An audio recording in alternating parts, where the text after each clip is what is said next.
All right, Deuteronomy was actually finished last week, and I started Joshua, but just didn't get around to uploading the notes. You see a lot more hints of how we were kind of grafted in and what those future generations were going to look like. There's more hints that, like, Jesus was always coming from the very beginning. A lot more 70s, 40s, instances where maybe 2 witnesses might be required.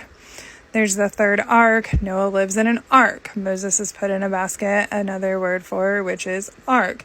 Now we have the ark of the covenant.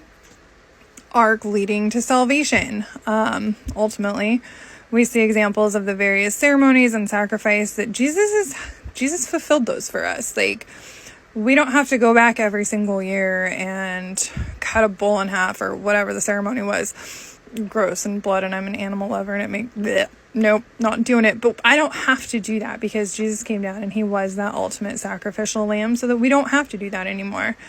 There is some support or arguments that could be made for a pre-tribulation rapture, because you see where God's wrath is very clearly stated for Israel. So I know one of the big arguments is it the wrath of God or the wrath of Satan?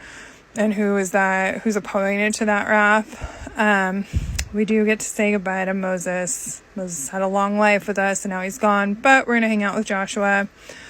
It seems like the selected parties, whether it's serving the tribes, later on the sealed, it's always multiples of 12s, I'm assuming relating back to the 12 tribes.